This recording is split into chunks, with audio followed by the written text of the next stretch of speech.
Right. Welcome to Wakewell. This is a podcast about what happens when we stop treating exhaustion as normal and start asking better questions about sleep, recovery, and performance. I'm Dr. Henry Q. I work at the intersection of sleep science and human performance. On this show, we talk with leaders, athletes, creators who learn that real success isn't built on burnout, it's built on vitality and alignment. This isn't about hacks, it's about waking up well and making your dreams come true. Let's begin. My guest today is Kevin Hull. He's an acupuncturist and a martial arts teacher, and he's been practicing both for over 30 years. I've known him for a little while here. I've sent a lot of patients over to him, and he's just, everybody I send over to him has just been incredibly happy. I'm his patient, and I've known him to just be phenomenal. Best acupuncturist I've ever worked with. His work is guided by a simple philosophy: build the foundation, calm the system, and let the body do what it knows how to do. He's building out a martial arts school and a philosophy. He's thought a lot about this. He's trained with grandmasters, multiple grandmasters, and I would consider him pretty knowledgeable and a really, really interesting person. So welcome, Kevin, to our show at Wakewell. Thank you for inviting me. Yeah, it's absolute pleasure to have incredible people. I've known you for maybe 4 years now, almost, right? I think so. Yeah. Yeah. And so, from the moment I met you, you've always talked about working with these incredibly complex cases. I know you're a martial artist. We'll go into that shortly, but we want to start with some of these incredible cases that you work with in acupuncture. Can you tell me some recent cases that you've done? It just blows my mind. These are people who they go through the traditional medical system, and I see a lot of them, and I send them a lot to you. Inflammation issues, rheumatoid arthritis. I don't know. There's a bunch of issues, like big wounds that nobody else can figure out, and you figure it out. You treat them and you make them better. Can you tell us some of your crazy cases recently? Crazy cases. One of the crazy cases is I have a patient who has a stroke, and then but her hand, her leg, everything look normal. The only thing that happened to her is that her left side has burning sensation. Nobody's able to give her a hug. And then I actually integrate Qi Gong and acupuncture technique together. And I found out that Qi is similar to electromagnetic wave. So I use that to channel through the meridians, hopefully to reconnect and reduce the inflammation, and also reconstruct the nerve path. And I found out successfully to make her feel less burning sensation. And within about 3 months, her husband is able to give her a hug. And now everything is all normal. Completely normal. Wow. That's really incredible. What's when you see a patient like that with nerve damage, from a martial artist perspective and from a Qi Gong perspective, what's going on there? What's wrong with the system? Actually, when I see this kind of case in the beginning, I have no idea either. So I didn't have to follow the Oriental Chinese medicine, the diagnostic method, to figure out what's wrong. And then especially in acupuncture technique, I don't really focus on what point I need to use. I focus on the meridians that related to the problem. So I use that way to channel the energy through those meridians, so the energy will. And when your hands scan through the body, actually our human body will give you a signal. So you feel different sensation in the hand. So it's like you use the scanning machine to scan the body. So you'll figure out which point that you need to use. Yeah. Interesting. It's really interesting that traditional medicine, like Western medicine, is mostly you have this problem and then here's a solution. It's a lot of diagnosis and then here's a medication or here's a thing. And what you're saying is that when you start a case like this, you might not know what's going on, and you talk about meridians. Can you explain what meridians are, like for the average Joe out there? Most people, It's- I don't even really know what a meridian is, but like, That's my guess, okay? Because my background is engineer, and I found out that's my guess. There's no proof to it. I found out acupuncture is like a service menu for human bodies, like a service menu for fixing a car. And then it's different combination of needles like doing programming. Have your CPU, which is your brain, to do its work. That's how I realized the acupuncture. I don't know whether it's right or wrong, but I found out during my practice it worked. Okay, so I found out the body will give you information.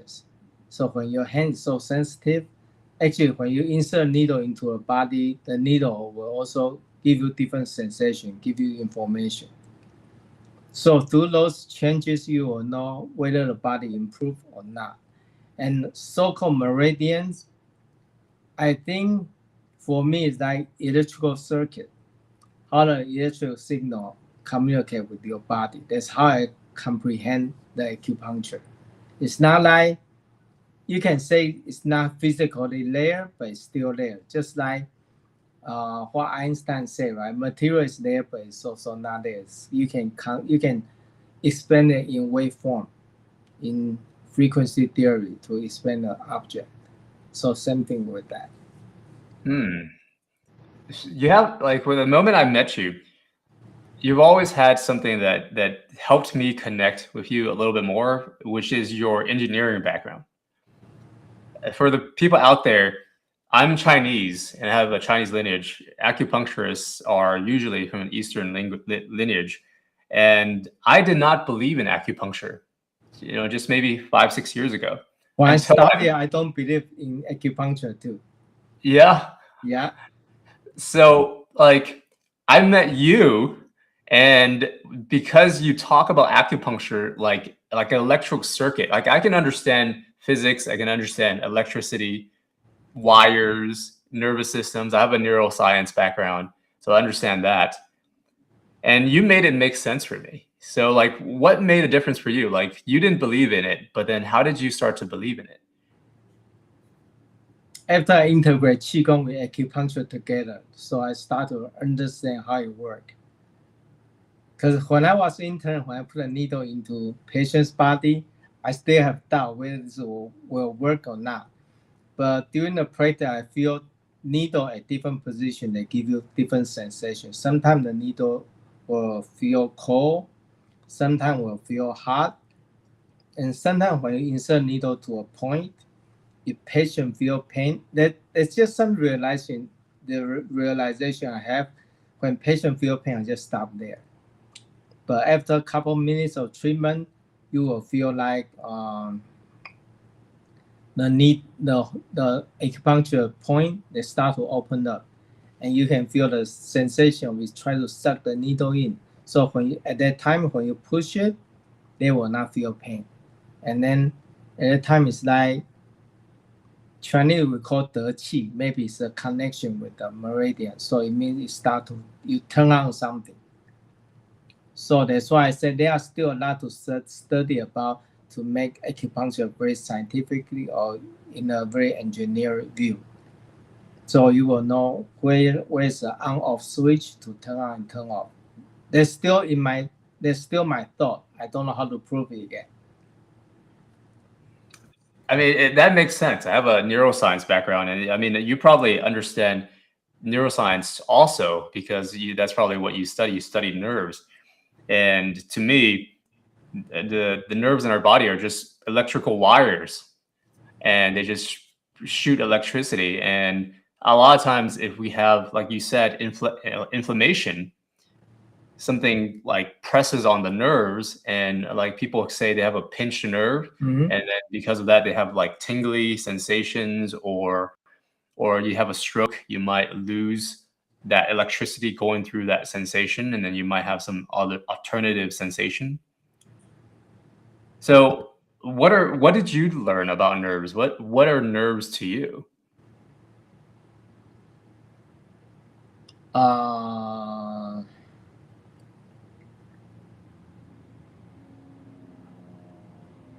Nerve for me very simple. Our body have a lot of sensors, so we receive the data, and we send the data to the brain. A nerve is like a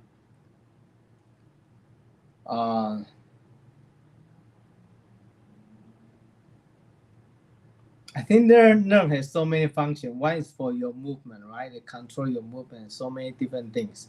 So, but we need to analyze the information we get, so we will be able to transmit the data to your body to do what's necessary.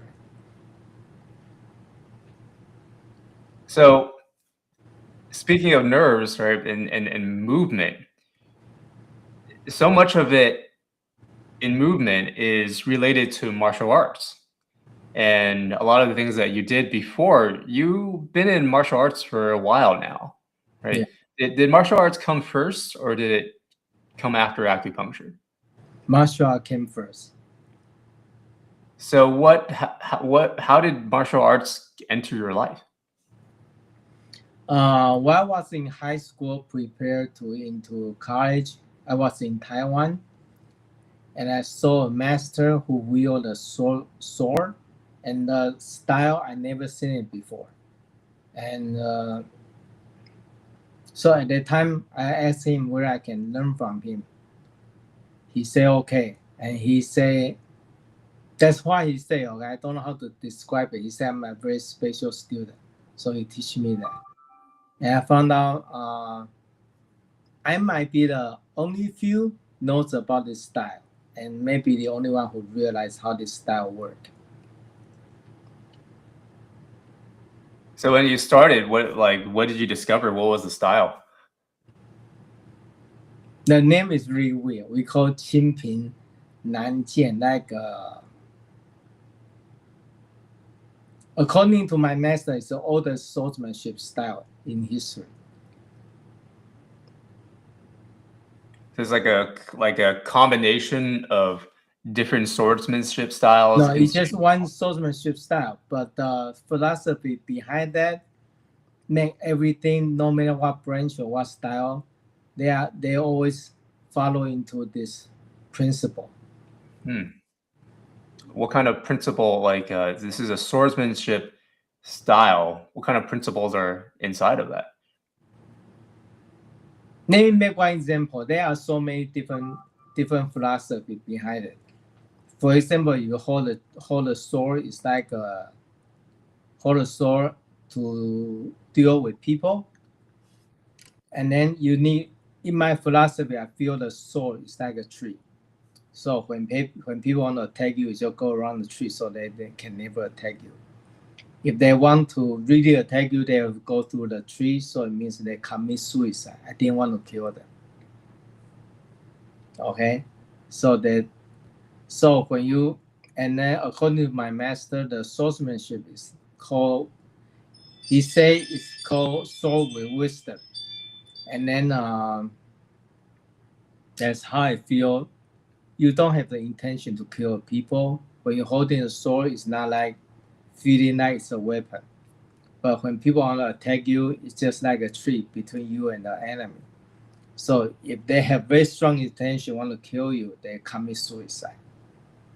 That's how I think of it. Interesting. Is that different from other swordsmanships out there? Because I mean,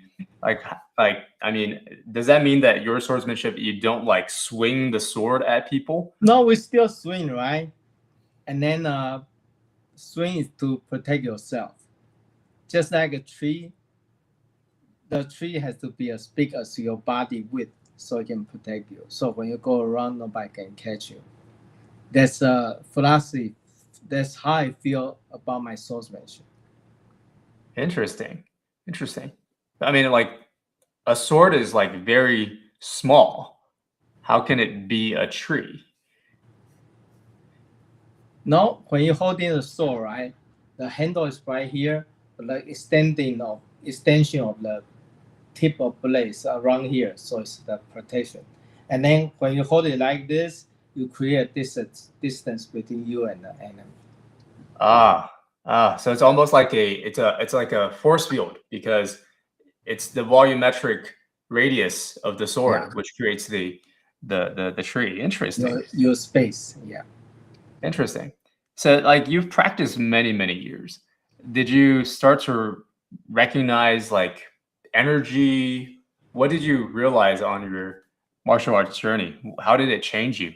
I mean, I'm sure it like you're young and you're starting martial arts. What does martial arts do for you? You feel you are so energized, and then it's weird. My master said this swordsmanship will make you return to youth. And then, so take him as example. When he was 85 years old, his girlfriend is only 20 years old, and they have baby together.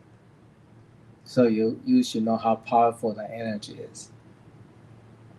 And when I learn the swordsmanship,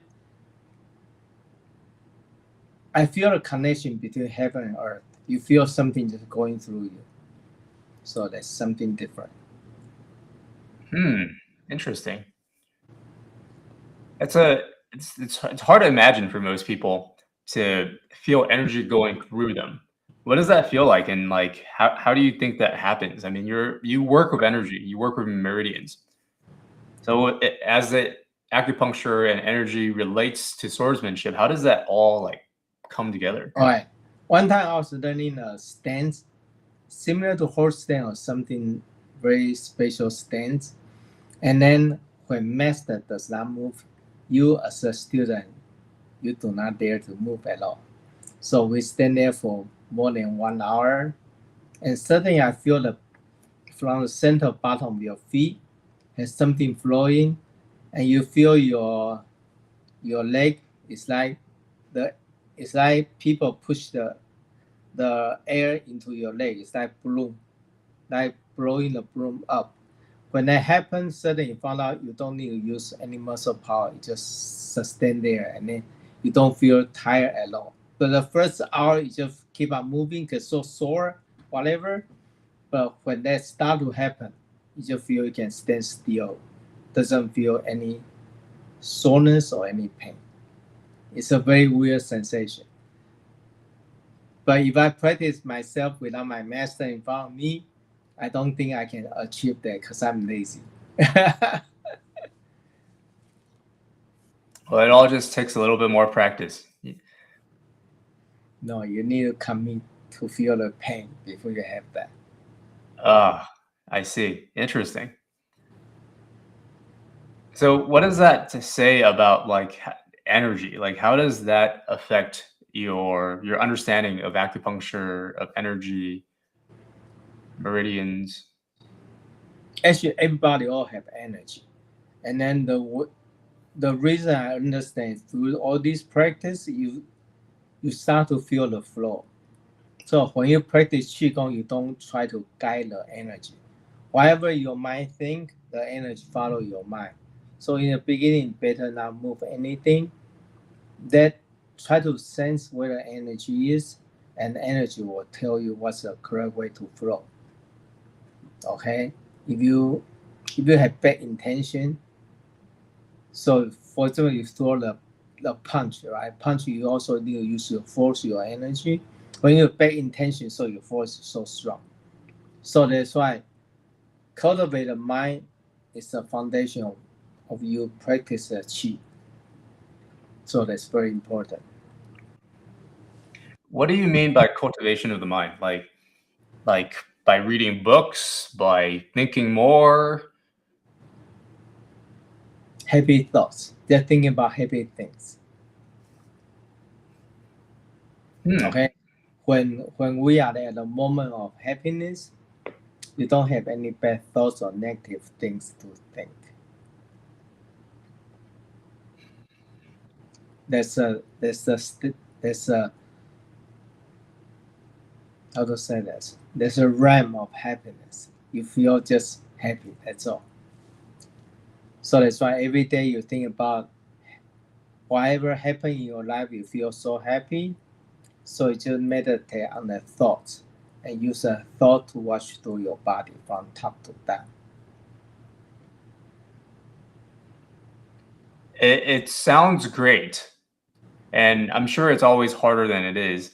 As I remember when I was younger, I would have a lot of negative thoughts. And did you ever experience that yourself, or was that something that you had to cultivate over time? Yeah, I experienced that myself too. So that's why I say don't get angry. Very easy to say but hard to do, but actually it's also easy to achieve. The so-called I say happy thought is I think in your life since you were born, you should have a lot of happy moments, right? No matter with your parents, with your family, or with your lover. Just feel the happy moment, and you kind of amplify that happy feeling. When you start to feel that your body, you can feel the body change, maybe tingling somewhere or whatever, and feel that and watch through your body every day. I think that's not hard to do because you didn't require you to change your thoughts. Just try to recall the happy moment and feel the happiness. Interesting. So, guide me through a little bit of that. So I would remember a happy moment, and I have to remember how it felt. And then how would I wash that through my body? When you start to feel a happy moment, you just focus the happy moment and all the way to here, and feel the kind of sensation, the same thing. Just go from top and start to feel up your body all the way to the bottom of your feet like that. How long does that take? Sometimes fast, sometimes slow, depends on yourself.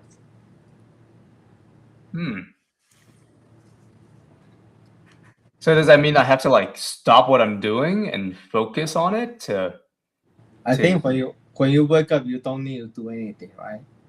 So just do it when you wake up and also before you sleep. Yeah, I talked a little bit about gratitude and happy thoughts and compassion and generosity and those really nice feeling thoughts in the brain a lot. Right before bed, it helps people get better sleep. So before, you used to have these thoughts and you just replaced them and they just stopped happening. Do negative thoughts just stop happening when you cultivate? No, Or you don't need to replace anything.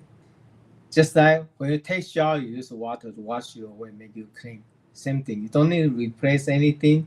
Just constantly to feel that kind of happy feeling, and gradually you will know, you will find your how to say that. You should be able to find your natural state. Okay, so just constantly to feel that, and gradually it will change. Just like gradually you'll wash away all the bad stuff. I find that, this is a question for me personally. I find that a lot of times my nervous system wants to do more, and I have like I will feel happiness if I achieve more. And those moments of happiness are not, they don't last. They like achieve in a goal, and then I get that happiness, and then it's the next goal, and the next goal, and the next I goal. don't think about event. Think the feeling of the happiness when you achieve the goal. That's all. Not the thing you make or whatever you're doing. It's the happiness feeling. And then I think our brain always need alignment, just like our car need alignment, same thing. So constantly doing this, I think, is a good alignment for your brain. What do you mean by alignment? Is it like, yeah, I'm not quite sure. What do you mean by the brain needs alignment? For example, if you get into an accident, right, and your body get injured, but your mind will think the injured body or whatever posture is the correct alignment, which you need to tell your brain that's wrong, right? You need like chiropractor or whoever therapist tell you that's wrong, so you need to correct yourself, tell your brain whatever you think is wrong is right. And then happy thoughts is a way to do a mind alignment for your emotional part of activities. So I think that's important. Well, from your studies, emotions are a standard of life. Everybody feels mostly the same emotions: happiness, sadness, anger. We use similar language for those emotions. How does emotions affect energy? And is there a difference? What is emotions? There's difference. I can say an example from when I was an intern. My clinical director told me, because at that time I have other friends who also know Qi Gong practice, and then the clinical director want them to give her the Qi Gong therapy, and then she told me she can feel my energy is the cleanest according to her, and she say under my treatment she can feel happiness, and smart people just give her very heavy feeling and not so clean. So I don't know why I didn't know that my clinic director is so sensitive, so he can describe everybody different energy sensation, and she like mine the most. So that's why I know your mind, right, can give out a feeling to other people whether they like you or not.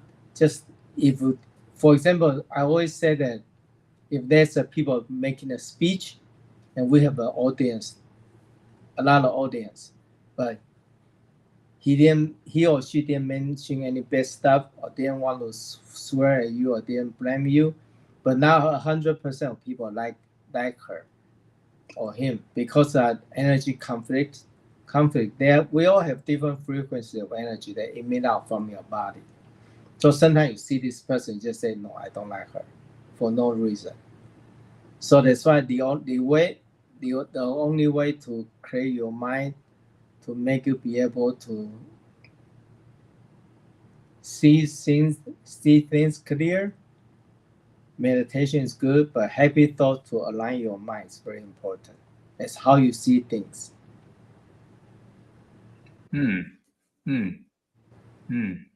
What are some of the happy thoughts that you have in your mind? Me, just being lazy, laying on the bed and sleep.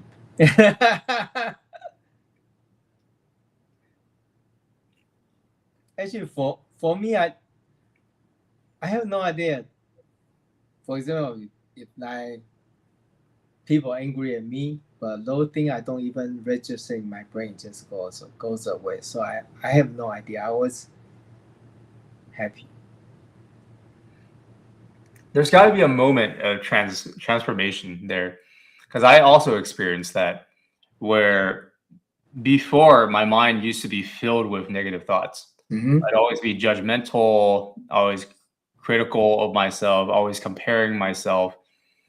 And then with cultivation, with thinking like, okay, those thoughts are not useful for me, and with recognizing that those thoughts feel bad, I started doing less and less of those thoughts. And now my mind's mostly just happy thoughts. Yeah. And it's like this transition. For many people who don't understand it out there, it's hard to imagine a world where you don't have those critical thoughts, or you don't have those negative thoughts, and that people being angry at you doesn't trigger you anymore. It almost feels like that's not who you are, personality wise. Have you experienced that kind of transition yourself?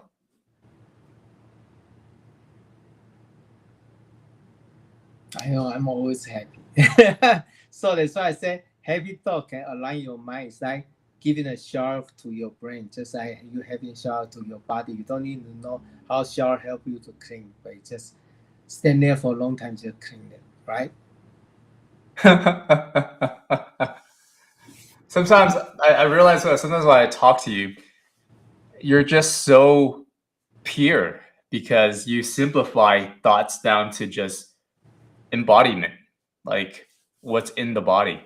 You're so much more physically based than I am because I'm up in the head trying to describe things and understand things. And sometimes we simply don't need to understand things. Simply, we just need to feel it. Yeah.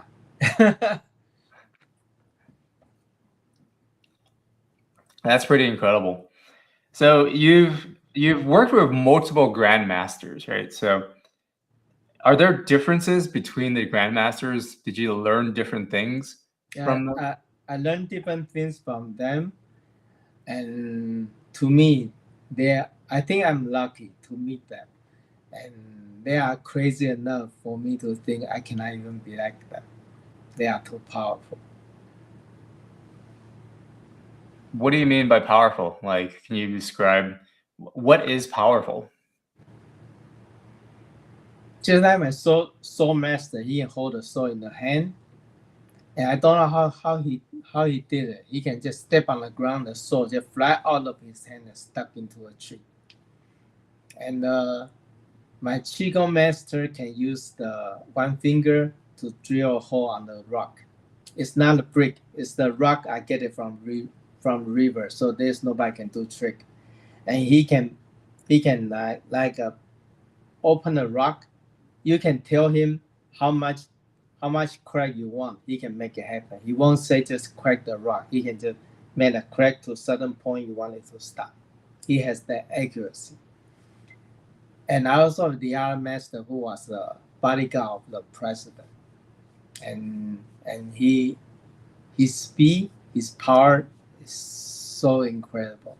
So I don't know how to describe it. But all three masters always complain that I'm too lazy. He say if I'm not very lazy, I'm grandmaster already.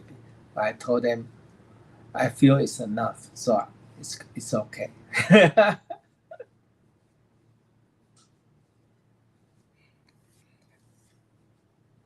Well, obviously you have a lot of aspirations and you created a lot already. I wouldn't consider yourself lazy in any standard.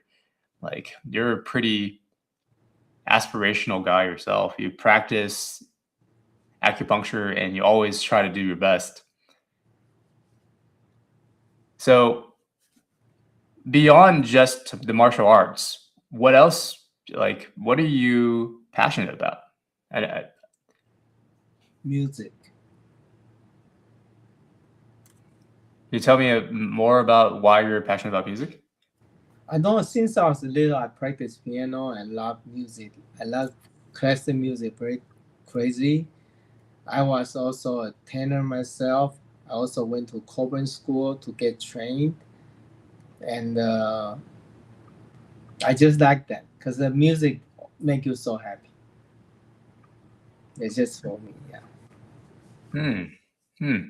It, we've talked a lot about happiness here, and like, I feel like you're just happy. You're just like Mr. Happy, and I feel like there's so much that you can teach people in happiness, and yet your technique is incredibly simple. I know you had a martial arts school that you were creating, and you're still creating now. Can you tell me a little bit more about like your philosophy about martial arts and what you want to bring to the world? Uh, for me, martial art is a way on the path of self-realization, and the reason I haven't started school, still I'm planning because I don't know what's the right way to start a school, the right philosophy or the right way to teaching. Maybe I'm confusing myself right now. But I want to give people the positive way to into the Chinese martial art. or the swordsmanship. So I can teach them how to lead a life. That's why my master told me, whatever they teach me, they all say one thing. It's the way of life. That's what they told me. But I see so many people, see so many things. I found out there are so many ways to guide people into the path of self-realization. So I don't know. I don't think the swordsmanship or whatever I teach is the only way. But I really wish that people have the happy thoughts and find their way into the self-realization. I mean, absolutely. I think a lot of people are suffering because they are not creating enough time and space for them to look inwards, to recognize that some of the thoughts they're having or some of the actions they're taking are simply not good for them, or some of the food that they're eating is not good for them. I mean, it's like recognizing our environments and the actions we're taking are simply not good. Think too much. So if what is like self-realization for you?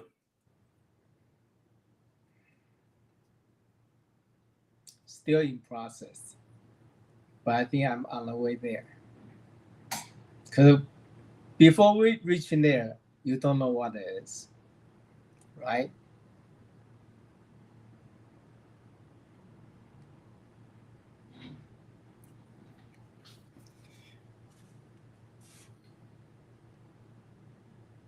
So it's a lot of acceptance. It feels like acceptance that we're on a path and we don't know where we're going. And it's all part of this amazing adventure. Just like you believe in any religion, you're still on the path to their final destination, right? Heaven or somewhere. So before we won't know what's that until you reach that destination. And I don't know that we ever reach the destination. So I have no answer until there.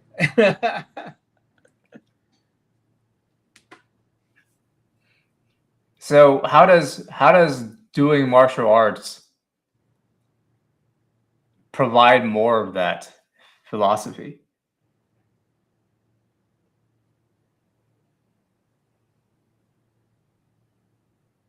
It's hard to explain until you experience it.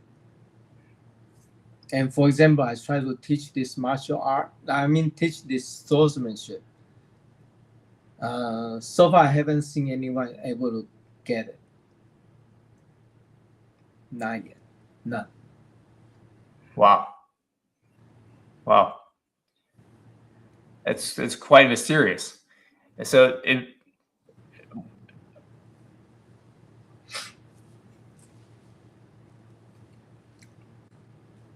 do you think that do you think martial arts would make the world a better place?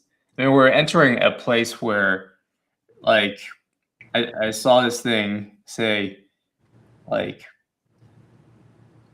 AI and robotics and machines, they made the world a lot more productive.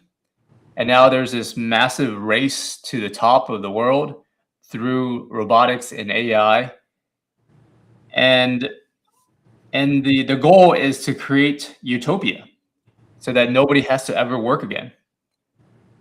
And at the same time, you're saying that sometimes utopia is just already here. Like you're already happy. And so I saw this story the other day that there was a fisherman and he's fishing for fish, and a businessman comes to him and he's like, well, if we use robots to help you fish more, then you'll get more fish, and you'll be able to sell the fish, and you'll be able to buy a boat, and then you'll get more fish, and eventually you'll be able to stop fishing so that you can go on vacation. And the fisherman said, well, what do you think I'm doing? Do you think do you think all those things logical? If AI replace human being, and the way we purchase our stuff is through money, we need salaries. How do we get that? So does that mean the future world will become like a government, like contribute to distribute the wealth equally to each one, or they say they perform like personality test to know which words fit for you. So to start to train you while you were small, and you just go into the field, just like monitor what AI is doing or do whatever the government needs you to do. So our human ability will get less and less. AI will become stronger, and a moment ago I mentioned about the acupuncture as a service menu. The reason I said it because I kind of thinking about maybe our human being were the AI, previous generation of AI. I don't know who created us. Meridian is like a circuit to me, and the CPU is right there, and then we have our heart can pump because of electricity, but how they put the electricity through there, there's no wiring in our body. So if we can study a way to make different type of wire with different material, so maybe we create another human being again of next generation that to kill this generation of AI. Okay.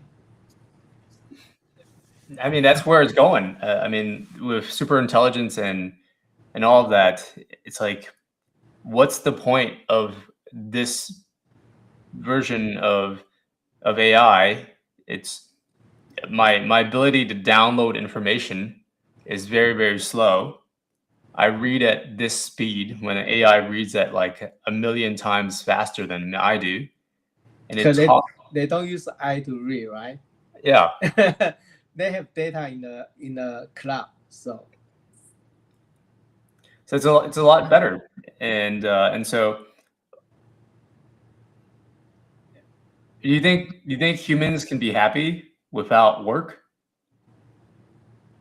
I have no idea. Serious.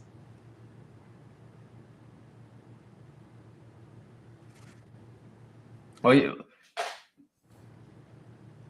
you think that if humans can just be like happy, if you could just have happy thoughts, is that enough? Practically, no. Happy thought is the way to teach your brain how to distinguish, how to judge what's right or I cannot say right or wrong. What's good for yourself. Okay. Physically, you still need a lot of material to make you happy. Emotionally, you can make yourself happy too. So you need to find a balance to make yourself happy. Hmm. Hmm.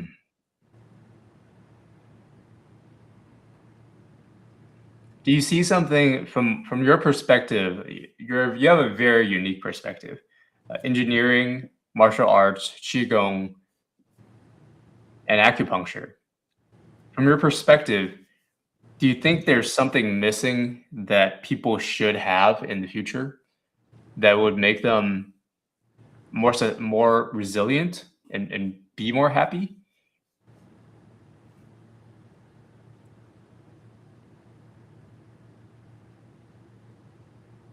Actually, no answer to it. There's no answer to that question. Hmm. Hmm. There's really not much for the world to, You see, the happiness people looking for in the ancient time and happiness what we are looking for now is different. So there's no answer to it. So it's all in our own mind. Hmm. Hmm. So people will just figure out how to be happy. Yeah. Because see, our environment give your brain a lot of data, a lot of input. Your brain have to react to it to find a happiness. Right?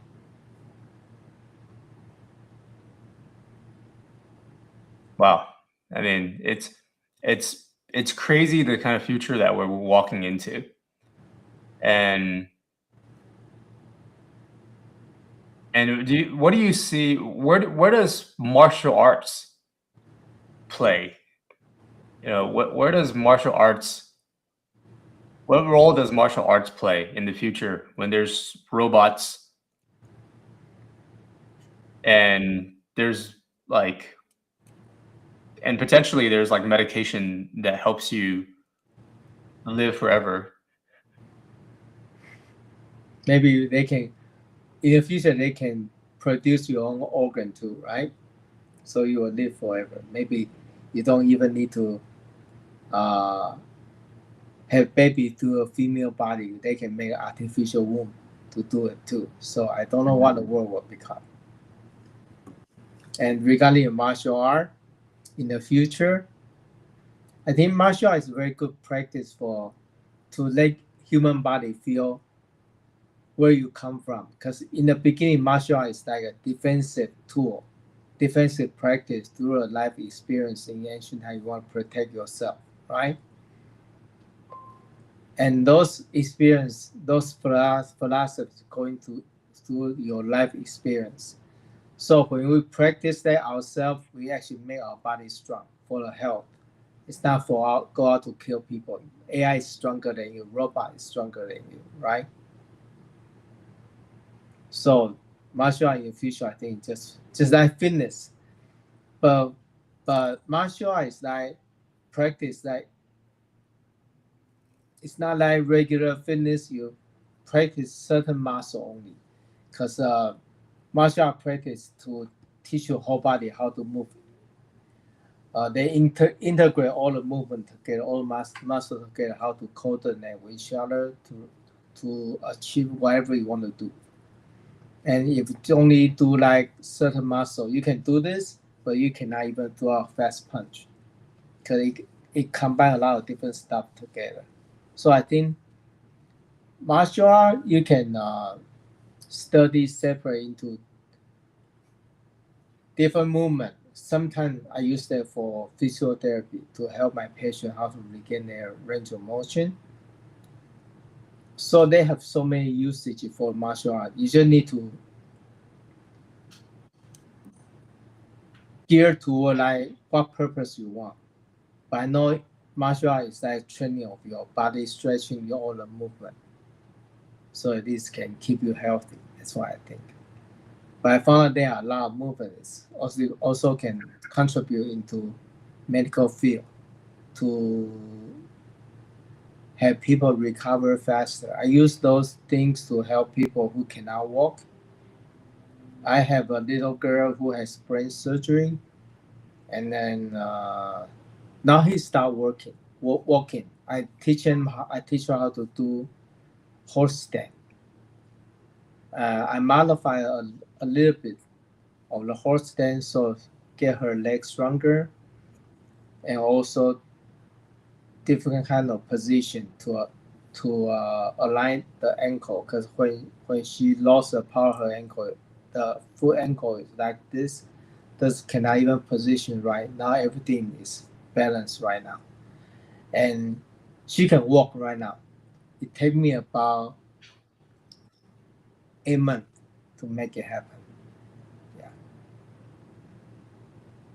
That's really incredible. It's like you're reprogramming the body and the Yeah, nervous. that's how I think of the acupuncture. You can help to create a pathway. Interesting. So, how does acupuncture, like you use acupuncture in so many different ways, and does it have effects on like most people hear about acupuncture, they usually go to an acupuncturist for pain, back pain, symptoms where they go into an accident or they pull a muscle. What other ways can acupuncture help the body? Acupuncture can also tonify your energy, can also create a lot of internal I'll say that. I think the only thing acupuncture cannot do is like kill bacteria or virus. The only thing acupuncture can assist on killing virus is to make your body strong and have your body fight with it. Okay, it cannot directly kill the virus or bacteria. That's the only thing that acupuncture cannot do. Okay, and to reduce inflammation is very easy. I help a cancer patient whose toe being cut off, and then the wound is like keep on have things never heal for 2 years, but I make the wound heal in just 1 month. Why is that the case? Like, what is happening there that it is able to close up? Okay, because when there's inflammation, right, the whole leg is like swollen. I think inside the liquid is not bacteria. So the only way I do to help is actually punch a lot of hole using needle to squeeze those liquid out, and then everything just heal in a month. So you're like increasing circulation. Yeah, because I think I get rid of all the swollen liquid. Because I believe the acupuncturist actually in ancient times a surgeon compared to the modern medical field. Because our tool actually have knife and a lot of things, but we cannot use it now. So I use needle to punch a lot of holes to squeeze everything out. Oh, interesting. Just be creative, be logical, and know what's going on. That's all.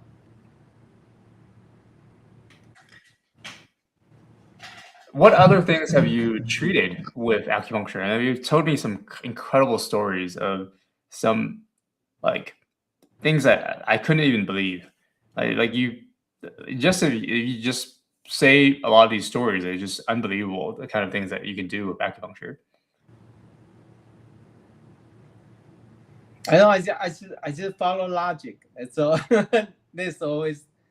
I think the correct diagnosis is very important because only you have that correct diagnosis, then you know how to implement the treatment plan.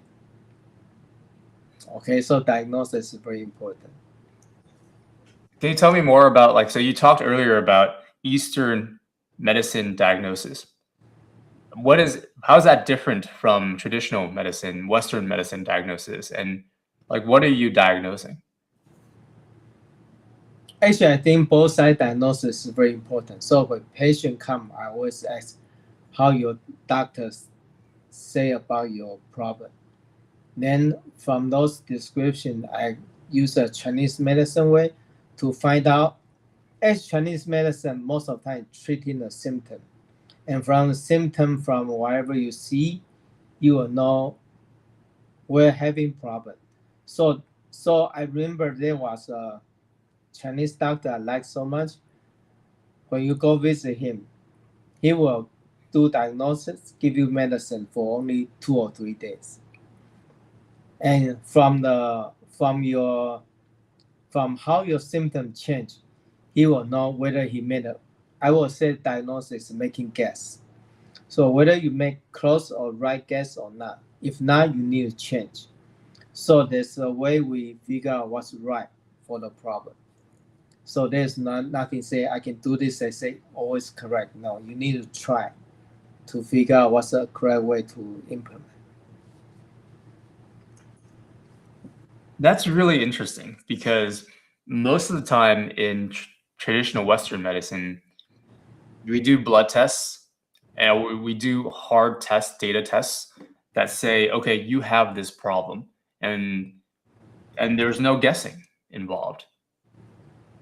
No, they look at the data, but they actually you have this problem. But sometimes found out when patients come here, actually they don't have that problem. Because do you think the data I read is complete? Because I know there's a medical doctor from Columbia University. They have a book called Vibrational Medicine. He is talking about missing module. And I found out mission module is the Chinese way of diagnose the problem. So if you have chance, you can go to find a book. The vibration medicine is from I forgot his name, but it's the medical doctor from Columbia University. What is missing? Like, can you explain a little bit of what's missing in the Western medicine model? I think how the brain react to the problem they have. It's not mechanical. Sometimes the brain will react emotionally, which the data will not show. And how does that affect the body?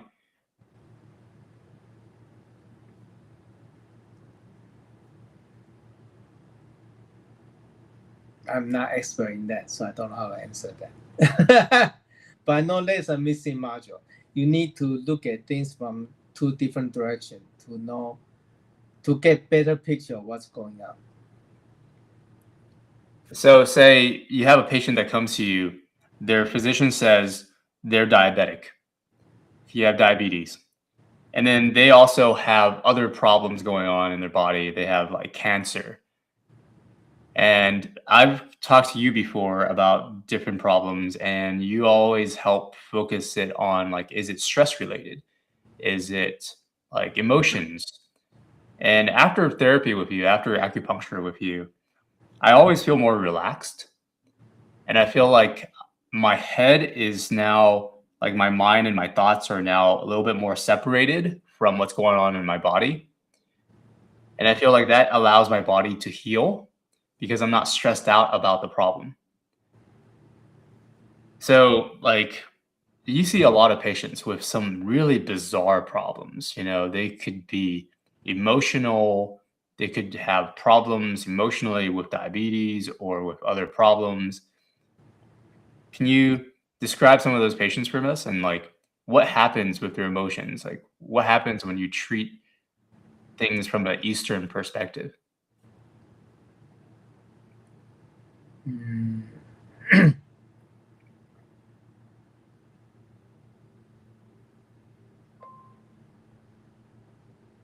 For diabetic person, actually you're talking about let's say this way. When my hand on top of patient's body, I told you body give you a lot of information. And I found out that's my theory. Because the acupuncture needle is metal. Metal is very good conductor. And Earth is a very natural magnetic field. So when we do acupuncture, I think we are exchange the energy with the world. That's how I think. But we need to prove it if it's true or not. But I think it worked. Okay. And then I found out the way to treat patient is to neutralize the energy. Don't feel good. I don't feel right. Okay, let's say it that way. Then and I found out when I neutralize those things, patient feel a lot better.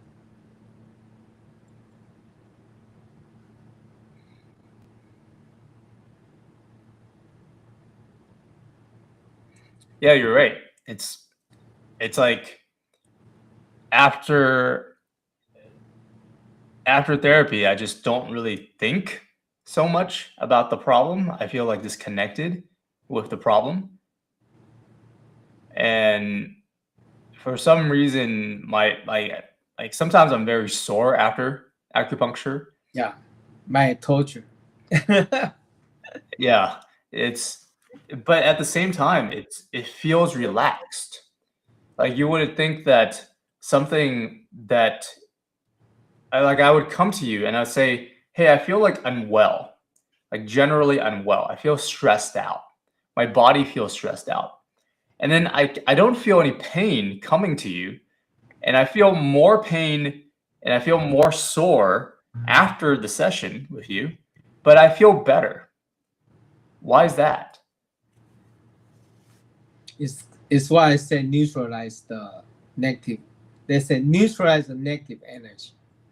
I actually don't like to call energy negative, just to neutralize whatever you feel there's a problem.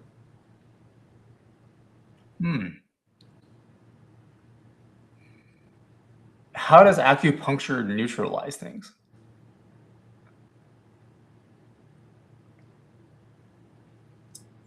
In my theory, so wave and frequencies. So just neutralize the frequency you feel you don't like it. That's why I say happy thoughts, you need to use a happy feeling to wash your body. So use a thought to create, have your brain to create the frequency that make your body feel happy.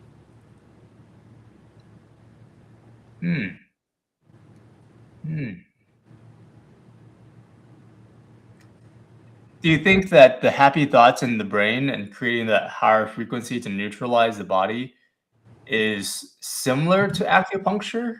Are there moments when the mind is so stressed out that you really do need acupuncture to?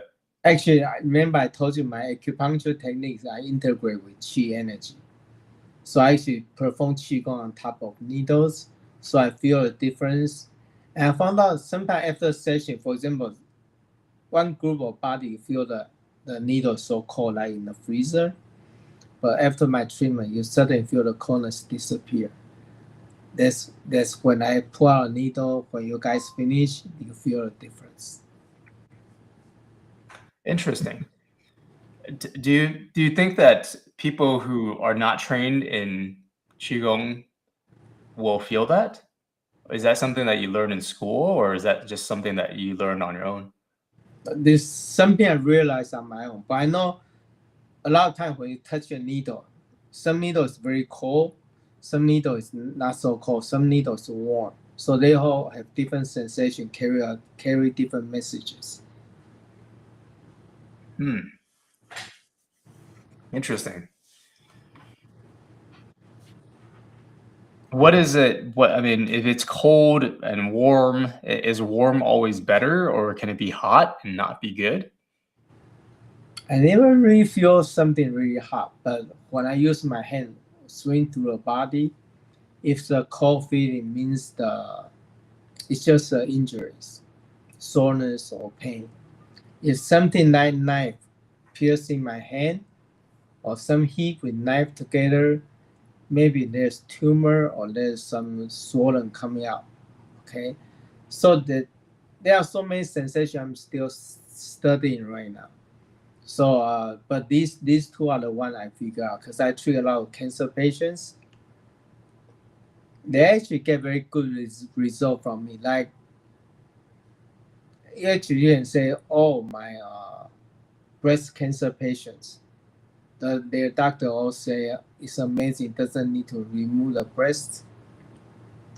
And one of the patients is like final stage, the cancer cell spread to her spine. She's not able to walk. Doctor says she's not able to walk for the whole life.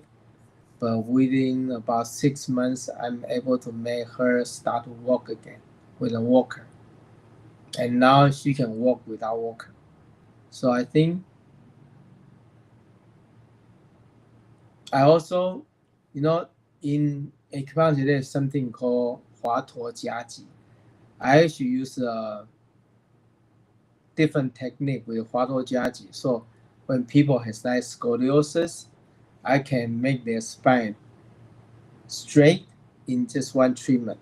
But I use different way, apply with the 华佗夹脊. So 4 out of 6 patients I have with scoliosis, 4 of them, the spine is straight right now. The other 2 is too much crooked, but now the other 2 can lead their life without any pain in the spine. So it's a big improvement for them. Yeah. That is incredible. That is really, really, really incredible. I mean, that stuff, usually what people would do is surgery. Like, most of the time, if you have scoliosis and you have pain, that's almost always surgery. So what's the difference there? Yeah, like, aren't the vertebra fused together at that point, and I mean they're stuck. So how do you get it to straighten out? By align the tension of the spine, because our spine is vertebrae supported by a muscle. Okay, so if muscle tension has difference, so your spine will go either way. But for those two, I couldn't make it straight because the vertebrae already deformed. So there's no way you can make it straight. But I make them can do their regular life without pain. Sometimes it's just coming for maintenance. Yeah. Have you ever had cancer patients that have been able to reverse cancer with therapy? Like, what No, does that take? I always say cancer, you need Western and Eastern working together. Because chemotherapy or whatever, they work very fast. Even though there are some Chinese way they can help you to reduce the tumor, but if the way the tumor growth is faster than the way you can treat them, still useless. So I think I will put personally, I don't know whether there are people even better, okay? But personally, I don't think I can treat tumor or cancer with Chinese medicine only. I don't have the confidence in myself. So I always have to work with Western doctor to achieve the goal. And actually, when both working together, it actually made the recovery faster. Is it acupuncture or is it Eastern medicine that helps with the recovery from cancer? I actually know a couple of people that I'm probably going to send to you. They actually, I know my chemotherapy. Normally, when you have chemotherapy, you will lose all the hair, right? Yeah. But patient with chemotherapy, also with my help, their hair stayed. They didn't lose any hair. And then I have the one with like stage 4 ovarian cancer. She's so happy that the doctor announced she's cancer free in about 3 months. So with my help and also with the medication she was taking. Wow, that's incredible. Stage 4 is that's very far along. Now What I other have now now I have a new patient with stage 4 breast cancer just coming yesterday. Yeah. So let's see. Wow, you're really well known for that cancer side of things. Is there anything I think I lost you for a bit.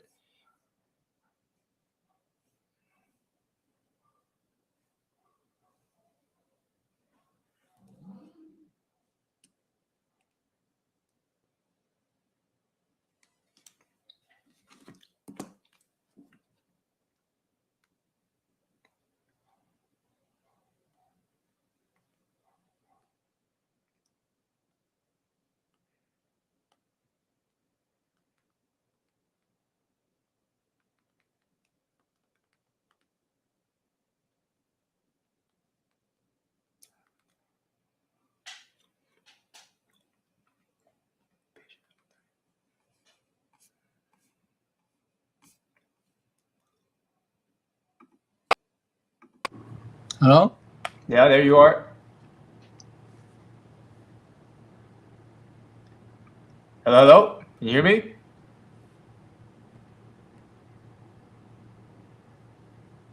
Hello, hello.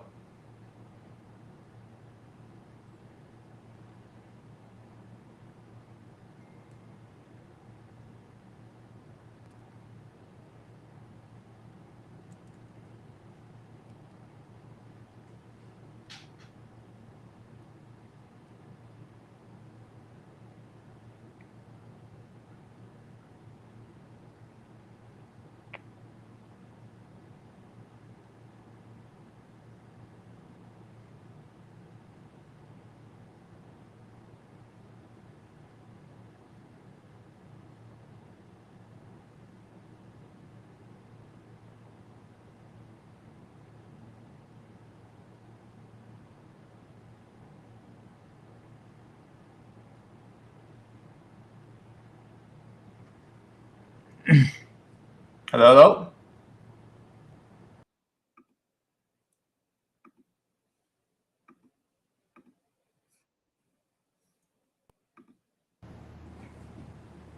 All right. Well, got interrupted. There you go. Yeah, you do a lot of cancer patients. Do you do any other patients that you have specialized in that you think you can treat just with Eastern medicine? Fibromyalgia, I can just treat by acupuncture. And most of actually more than 90% of my fibromyalgia patients, they have at least 80% improvement in just one treatment. Wow.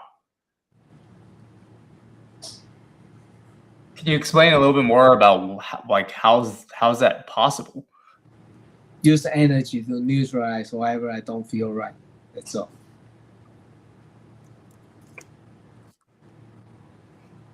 Interesting. Anything else?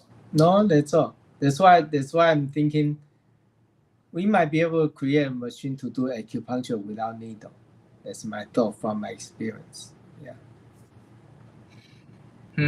So you think that a lot of the acupuncture work, you can channel energy and without even actually using needles?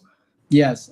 Before I become acupuncturist, I help people with motor neuron disease, and I was able to make him stand up and work again as a chef in a Japanese restaurant. But I didn't know I can cure it. Okay, but I did make him able to stand up to work again. What do you mean? Like, how were you able to do that? I use energy and also massage. I use Qi Gong and also massage without needle.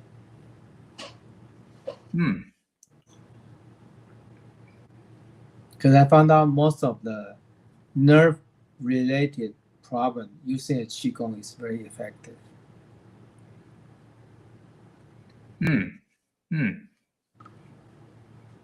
Yeah, I mean that's very, very interesting that energy has that effect on people. What is Qigong? Like, how would you describe Qigong? And how like to most people like that don't know what Qigong is, how would you describe it in the most simple way? And then how does it transfer onto people? Actually, Qi Gong, I think it's called electromagnetic wave. When people walk close to you behind you, you can feel them without seeing them because you feel the energy come close to you. And then the way, for example, the way, very simple way to introduce that, when two couples that love each other, when they give a hug, you have different feeling. So I can use that to describe how the energy exchange. Okay, so same thing, when you have contact, you have very close contact, you will have reaction. For example, you know how people is coming or whatever. And then I found out how to say that. When energy vibrate, the other people will vibrate the same way. It's like radio wave, right? To match, something like that. Interesting. Well, for our audiences out there in the world, they're trying to get better sleep. They're trying to improve their health. They're trying to experience less pain, solve their own problems, and then hopefully live the life of their dreams. Are there any things that you would want to tell them from your experience from martial arts, energy work, acupuncture? You can help in so many ways, of course. I think a lot of people can find you. And what are some things that you might want to share with the world? The best medicine is to exercise. No matter what exercise you do, exercise and then stretching, relax your body. There's a way to get rid of the blockage on your body. Exercise, you sweat, you get rid of a lot of things. Is there any specific exercise you would recommend? No, it doesn't matter. Any exercise is fine. Yeah.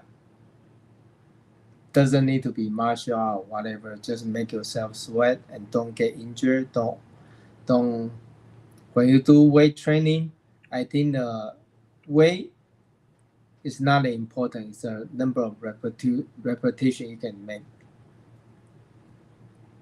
And you can slowly increase your endurance. Not to increase your endurance, stress yourself in just one shot, you're going to injure yourself. So exercise actually is very good, but you need to have a very good coach to help you. Interesting. Anything else that you would want to give to the world? Happy thoughts. That's all.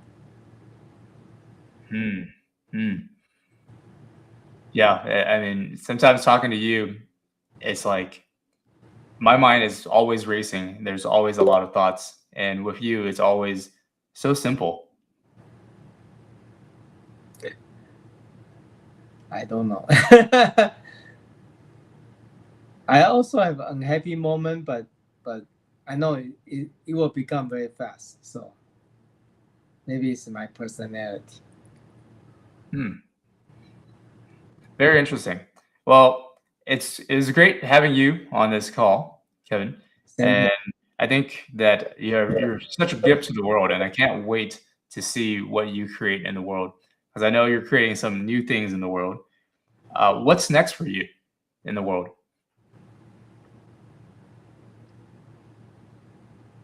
Start to teach people the path of self-realization. That's what I'm thinking. All right. Well, that's something that I'm very excited to see you do, because you have so much wisdom inside of you. And Thank you. I know you're someone who you work in action. Like, that's how you teach. You're someone of action. You're a man of few words, but you do things that help people immensely. And so I can't wait to see what you create with that. Thank you. I do my best. All right. Well, where can we find you, Kevin? I'm in Pomona, okay, and called Young Acupuncture Wellness Center. Address 175 West Laverne Avenue, Suite B, Pomona, California 91767. Or you can call me at 909-741-7690. Excellent. We'll put all that information in the notes. You're an incredible acupuncturist, one of the best. I've met so many, and you just have a different perspective. Like, you're very logical about it. You're an engineer. You think of the whole system as an electrical panel that helps me understand it. And you're also a miracle worker. Like, I've seen you do some incredible things. I've sent people to you that are incredibly difficult, and I've seen a lot of them come back very, very happy and completely transformed. So I'm very, very excited about what you're going to bring to the world and how you're going to help more and more people. Thank you. Thank you, Kevin. It's an absolute pleasure having you. I'm going to end the stream here. For everybody else out there, this week is a podcast with Kevin Hull. And the next week, I think we're going to have another person on. But if not, we're going to continue our regular sequence of Wakewell episodes. All right. I'll see you all next time. Wakewell, everybody. All right. All right.